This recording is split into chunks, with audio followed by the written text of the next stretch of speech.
nandito na yung bagong unit natin. Ito.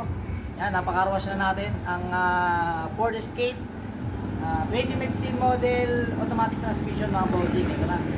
Yan, kita-kita yung nasa likod ko. Sobrang inis siya mga boss. Pogi-pogi pa. Labas loob, sariwa naman. Nakarehistro to hanggang January next year, 2027 mga boss. Sariwa loob, malamig ang aircon.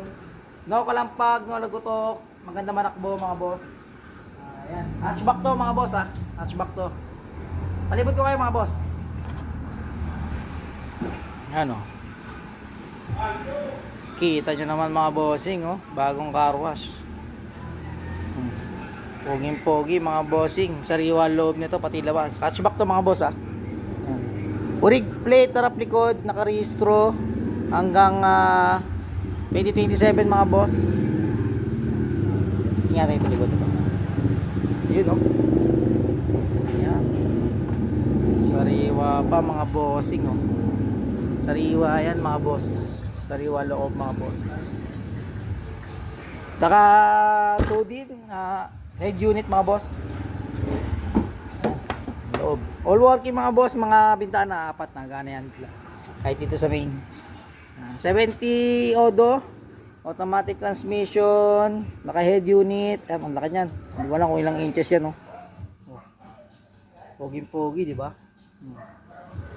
Ang ganda manakbo, malamig ang aircon, all working mga boss.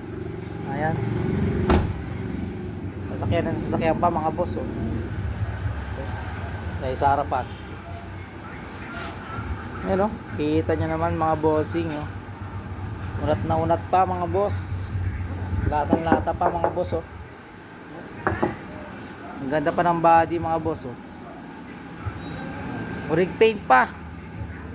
Alam ko rig paint pa, tignan nyo na lang. Pero napakamura na ito.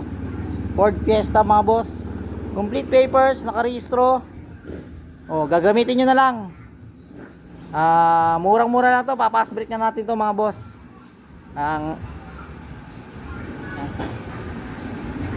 Ayan. Ang issue na to ABS. Sakit ng Ford. Tapos yun. Okay naman. The rest na okay naman lahat.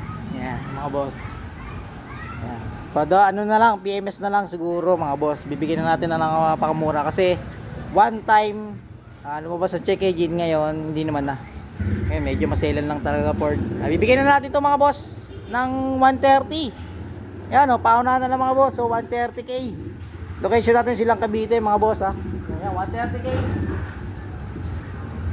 Paunahan na lang mga boss. Yan, bibigyan natin ng 130. Sariwa pa naman. Rush lang. Rush na natin to. All working mga boss. Ayan. Anlihato naman mga boss. Goods naman. Yun. Location natin silang Cavite.